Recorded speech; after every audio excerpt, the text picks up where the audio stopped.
Okay, it's almost comical. A part of this video, I talked about trying to make, time to do videos and stuff. And I wake up at 5 a.m. Right now it's 6. I've been doing some filming, but you wake up at 5 to do your hobbies. So naturally, your 11-month-old wakes up at 5. So if you hear him screaming in the background, it's because my wife is feeding him. Now, I want to talk about a couple things in this video, namely a new keyboard Nuphy sent out. I haven't checked out a keyboard in a while. Getting back into PC gaming and how I make time for hobbies, even if they get interrupted at 5 a.m. on a Saturday. But 2025 has been one of the best starts to a year that I can remember in a long time. And if you've seen any of my last videos, I sort of talk about my 2025 resolution, which is a bit weird to talk about March 1st at this point, but my New Year's resolution has sort of been to slow down and give myself more time to actually rejuvenate myself, which I'm going to touch on closer to the end of the video. But pretty much it means to just work less, be more present day to day, whatever that's supposed to mean, and overall just being healthier. I can't say I really pinpoint exactly what that means, but more so, it's just making more time for myself in the midst of everything day to day. With that though, I have been still spending a lot of time at my desk. But this time around, it's not just an absurd amount of work, between my day job, but actually relaxing and vibing, watching shows, movies, and just enjoying my time creating videos. And yeah, I spend a lot of time at my desk. Now, it's been a long time since I've checked out a new keyboard, and it's the perfect timing because I'm actually going to be getting back into PC gaming since I haven't really played PC in about, 2 or 3 months at this point. And I want to actually try pushing a competitive rank. So I figured I'd set up both my mini PC, which you'll see what that is, and a new keyboard that Nuphy sent out. So thank you, Nuphy, for shooting over this keyboard, sponsoring the beginning of this video. But yeah, I'm going to get that all set up, check out this keyboard, and get into some gaming.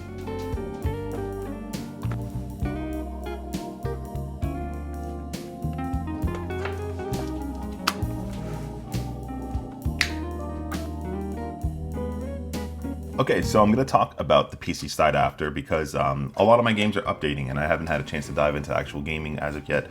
But I do want to talk about the Nuphy Kick75. Now this thing actually isn't out yet, at least it hasn't shipped, but it is available for pre-order. So I will have this link down below. Now what makes this thing a little bit more special is that this can be converted between both low profile and high profile, which I don't think I've actually seen in any keyboard as of yet. Now, personally, I'm a bit of a low profile fanboy, mainly because I spend a lot of time at my desk and I want to protect my wrists personally. So if I'm using a high profile, I typically always have, a wrist rest or something, but I just prefer the low profile, A, for how it looks, and B, for my aging millennial wrists. Now, having used this keyboard for a bit, I can say it's a little heavier than I thought it would be. Not that that's a bad thing. This is from somebody coming from somebody who has a 60% layout before. This one was my previous board. This is the Nuphy Air 60 V2. I don't know what the difference is between V2 and V1, but this little keyboard did the job, and I'm probably still going to use it as well. But yeah, this doesn't have as much keys as this one is going to have, obviously. Now this is the 75% layout. So the fact that I get back this function row here, I missed it. You don't really know what you're missing until you have it back. So I really appreciate the function row on this keyboard. So definitely a lot of added functionality. With that, I really do dig the look and feel of this keyboard because it has sort of this retro vibe to it, which I appreciate. If anybody else is getting older and you remember the 90s and 2000s, there was a lot of transparent tech. You had, bubble chairs, you had the house phones might have been transparent. You had N64s and Game Boys, all those were transparent, and I sort of missed that. So having that sort of transparent retro vibe to this keyboard, I think it looks really flippin' nice, and I'm happy that's making a comeback. Plus the pop of color on the accent keys really do look badass in my setup. Now, full disclosure, I am an absolute noob when it comes to keyboards. Whenever I review a keyboard, it's from the perspective of, I guess, a normal user. So yeah, I'm enthusiastic about keyboards, but I don't personally open them up. I don't customize them. I typically buy my keyboards pre-built. I do love my mechanical keyboards, but that's the extent of my expertise. I buy them and I use them. Now, with this keyboard, it's going to be the most advanced thing I've ever done. It looks pretty easy, but there is a conversion kit, of course, to move this thing from low profile to high profile and back again if you want to, which is awesome. So that's probably going to be the most I've ever done to a keyboard in terms of, I guess, customizability. I'm gonna do this after, in case I can't get it back to how it is now, but I'm probably gonna throw on a show or a vinyl and just pull all my keys and go through the motions of making this a high profile, just so I can show you guys what it looks like. And I'll hope that I can get it back into the low profile, but it does look pretty easy. Now, there are some accessories you can get separately, one of which, of course, is the high-low conversion kit, which I'll show you a little snippet of what's inside there. As well as this wrist rest you can get separately. So this is a low, high profile wrist rest where it sort of just connects magnetically. So you have the base for high profile, and then you have the top cushion, which is very soft, mind you, for any sort of low profile. So I'm actually just going to keep this off for now because I'm using it low profile mode.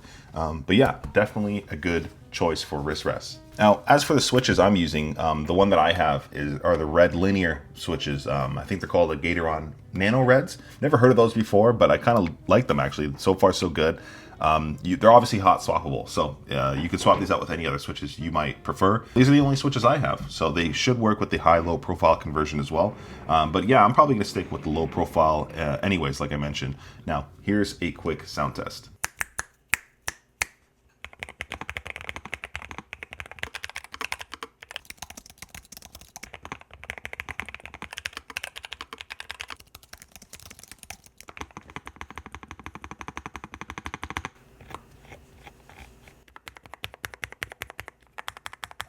So yeah, these really do sound great. I'm not too picky and I probably won't swap these out, but you can if you want to. What these sound like to me is, I don't know, soft rain on a tent on a chilly yet cozy Sunday morning, if that makes any sense at all. But one thing I've never had in a keyboard as well is a knob, and this one has a flipping knob, and I can see what all the fuss is about when it comes to having a knob on your keyboard. This one at least has a super satisfying click when you rotate it. It's not really audible, but it's like a subtle click when you rotate it, and I really appreciate that. This one's just mapped to the volume, which I'm probably going to leave it on the volume, but I'm sure lots of people have found ways to remap those knobs. If I do figure that out, I'm probably going to map that maybe to while I'm editing, but if anything, I'm just going to leave the knob as is to volume. I just like it as is. Now for the keycaps, again, I'm not too picky when it comes to my keycaps at all. I think these are PBT keycaps. They're pretty well rounded, and they have like a very fine grit to them, if that makes sense. So if you get, I don't know, moist fingertips like me, especially when I'm doing any sort of FPS games, I can get pretty slippery. So these aren't that slippery at all when using them. So I really appreciate the way they feel. So no complaints. I'll have like a little clip here showing how thin they are, I guess. I don't know if that matters between low and high profile, but yeah, these ones do the job and I kind of dig them. Now, as for connectivity, it's totally going to depend on your preference, but you have, of course, you can have it plugged in direct through USB Type-C. There's also 3 Bluetooth connections. So I have one going to my work laptop, my MacBook, and that's it. I didn't use the third Bluetooth one, but what I mostly use, frankly, is going to be the 2.4 gigahertz dongle, because that's my preferred method. I just pop it into my USB dock, and it connects to anything that I hook up to my dock. So that's just like a one and done solution. So yeah, there's a 2.4 gigahertz dongle. Now, depending on your connectivity, as well as your RGB settings, which there's a lot of options for RGB, I wasn't expecting that. Likewise, the RGB is probably the brightest RGB I've ever seen on a keyboard. Again, I don't swap my keyboards too often, but there's like a solid different, like, look at that. Like, I can see how bright that is for the RGB. And there's a ton of colors, a ton of options you can do there. But yeah, I imagine your connectivity option as well as your RGB brightness will affect the battery, which is rated for about 360 hours if you keep the RGB off, or up to like 90 hours if you have the RGB on. So just something to be mindful of. I don't think anybody's really going to have an issue with the battery. I've never tested a keyboard battery life because that's silly. I just plug it in for like 10-15 minutes here and there, and it's usually always charged up. But yeah, with that, this keyboard's pretty badass. If you do want to check it out, I will have a link down below. Thanks again to Nuphy for shooting this over my way to check out. You will see this pop up in a bunch of upcoming videos because it really is a badass keyboard. With that, I want to get into some PC gaming to show you guys how much I actually suck. I'm not looking forward to Marvel Rivals competitive, but I am looking forward to it. And I think I'm totally washed up. Okay, so I had a chance to game on my desk setup. Now I'm set up on my TV because I wanted to try it. It's flipping cool. I got a tiny PC. I got a mouse and keyboard at my bar. And I'm just going to try gaming on here as well. But I do want to talk about getting back into PC gaming. And I am a senior citizen who is absolutely washed up when it comes to competitive gaming. I'll throw some clips of me gaming on my desk setup as well. But I just want to talk about getting to PC gaming again and why. Now, the last time I did PC gaming was maybe a month and a half, 2 months ago, maybe 3 months ago. I actually forget. I reviewed a Sony esports monitor. Absolutely absurd. And that's the last time I sort of went deep into PC competitive gaming. Mainly because I actually prefer console gaming as a whole. I just find it a little bit more relaxing and stuff. It's easier to sort of pick up and put back down whenever I need to for 10-15 minutes. But honestly, I had some comments across some of my last bunch of videos talking about console gaming. They're like, just put your PC on your TV. I'm like, okay, cool. You know what? That's not a bad idea. And I've got this super tiny PC from ASUS, which honestly goes just about anywhere in between my desk setup, my TV setup, and it works super flippin' well. And I thought, honestly, I'd get, you know, my competitive mouse pad and throw down some games on my TV, and so far, so flippin' good. Now, this little PC from ASUS, it's an ROG NUC, way overpriced for what you're getting power-wise, but it definitely does a good enough job if you're looking at, I don't know, 1080p or 1440p gaming, even 4K, depending on the title you're running. But Marvel's Rivals and Diablo 4, I honestly just threw this thing into 1080p on my TV here and on my PC. I think I put it into 1440p or 1080p as well, and it still gives me high refresh rates. So you know what, it does perform a little bit better than my console on that front. Speaking of which, between console and PC, again, a lot of people care which is better and stuff. Console's going to be better at some things and PC's going to be better at some things. One thing for sure is that I can say that graphically, again, once I toss this little tiny PC into 4K, it's going to stomp on PlayStation or Xbox or any sort of console, frankly. When it comes down to PC gaming, honestly, the sky's the absolute limit on your budget. If you want to drop 10 grand on a PC, it's absolutely going to clap the cheeks of any console on this planet, really. Now, coming down to this PC particularly, it's far from powerful. Like I said, it's totally overpriced for what you're getting. But I really like it because I appreciate small tech through and through, and I'm okay to pay a little bit of a premium for pre-builts and stuff. That's just the type of person I am. I just simply don't care. Now, for me, I don't care what it is, whether it's a console, a PC, a handheld. I just want a game. Honestly, that's just sort of one of the ways that I personally rejuvenate myself after a long day's work. And my go-to has always been gaming, and any which way I get it, I'm happy. Now, between the two experiences, I find whenever I play PC gaming, I'm a little bit more locked in. I do get a little bit more pissed off if I get dunked on by 12-year-olds, and that's just the reality of it. So another reason why I play on console for the majority of the time is because it's just more chill. I don't get as pissed off when I, you know, lose a competitive game or whatever the case may be. But yeah, whenever I just chill out, throw some games on, you usually use this projector. I have some sort of live music on. As of recently, I've been on this tiny desk NPR kick, and regardless of the genre, the artist, whatever it might be, I throw it up on there, and those live performances are absolutely incredible. So if anybody watches Tiny Desk NPR, give me your suggestions on performances. I've watched, you know who has some flippin' pipes? Those dudes from BTS. Okay, those dudes can sing. But I love the old school hip hop R&Bs through there. But anyways, sidetracked. I can say that gaming on here on the PC side of things has been absolutely incredible. Even playing Marvel's Diablo 4, it just looks sick. And getting back into PC gaming, it's been a little bit refreshing in terms of getting my competitive itch absolutely scratched. And these flipping 12-year-olds keep crushing my face.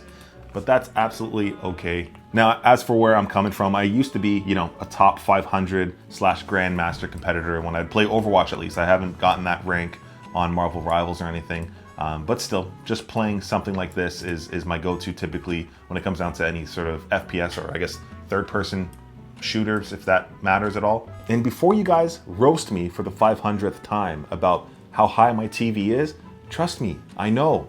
When my wife and I finished the basement, we simply didn't know better, okay? We can't really change that now. But thank you for looking out. Yes, it's too damn high, I know.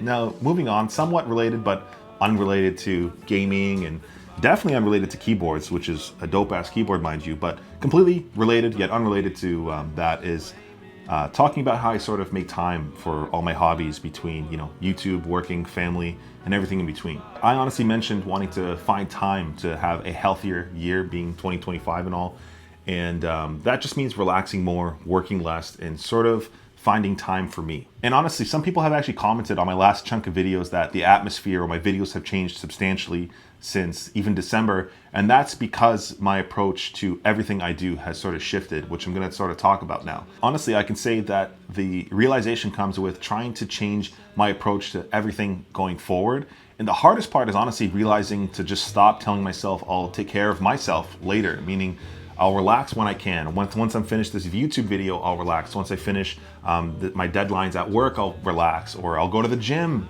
on Monday, and then that Monday pushes to the next, and so on. You guys know the drill when it comes to any sort of health and fitness. And I found the best approach is to treat my hobbies like I'm going to work. I have to clock in at work every single day, and I have to clock into my hobbies every single day to live a more balanced life. And I found at least the best approach for myself right now is one hobby for health and one hobby for relaxation and rejuvenation. Of course, one of the most important priorities anybody might have would be your family. Again, earlier this year, at the beginning of 2025, I took my family to Disney World to start off the year to sort of get things right. And as shitty as it was that we were sick the entire time, now that we look back at the trip, it really was an absolutely incredible trip going to Disney World. And then of course you have school and work, right? You've got work that puts the food on your table, the roof over your head, and anybody who's taking courses or school, you're investing in your future, and you can't really skimp on those because that's what lets you support your family. And then what often falls into last place in terms of priority for a lot of people, or at least it's been this way for myself, is me. Myself has been the last priority, really. And yeah, getting into this year, I've realized myself being the last priority is completely wrong. And I hope you guys understand that. And as counterintuitive as it might sound, if you can find a way to be more selfish, there's technically going to be more of yourself to give. Now, this obviously has degrees to it. Don't completely neglect everything else, but you have to find a way to be a little bit more selfish so you can give more of yourself to others. And I realize that sounds corny as hell, but just think, the way I think about it is you have two glasses, and I'll show this physically some way, but you have two glasses, right? One is yourself and everything you have to give to everything else, whether that be work, family, school, all your responsibilities in the world. And then you have another glass that starts out empty, right? And slowly you have to pour some of yourself into all of these other responsibilities that you have. Now, if you do that day over day over day without refilling that cup's going to run dry eventually, and you end up spreading yourself thin eventually across anything that actually matters. And what also matters is refilling that cup. And yeah, if you fight hard to refill that cup, you have more of yourself to give. And then you're better rested. You're living a healthier, balanced lifestyle. You're spending more time with your family. And you're getting a good night's rest. And suddenly work doesn't suck maybe 5% as bad. But yeah, things seem to be a little bit better. And look, this might not be the same for everybody, but it has been incredibly well for me this year so far. I'm making time for those hobbies. And now I'm playing games to actually play games and not just make videos about them, which has been absolutely incredible. I've gotten away with watching shows, Dragon Ball Daima, Invincible, The Ones Who Live After The Walking Dead. So it's been a great way for myself to refill my cup. I've even started bouldering like every flippin' 30-year-old seems to be doing nowadays. But honestly, it's been an incredible way to live a more balanced year, and I'm really stoked for the rest of the year. Now, I know not everybody can do this, but if your cup is running on empty and you have to refill your cup, try and take a day off work, or find a way to work a little bit less if possible to refill that cup that I talked about. Again, this whole thing is super corny, but it's an easy way to sort of make everything seem a little bit better. But yeah, you might notice my videos are a little bit different because I went from talking about a flipping keyboard to PC gaming to hobbies and relaxation. That's me now, I guess. Anyhow, I hope you guys enjoyed the video. Try and refill your cup.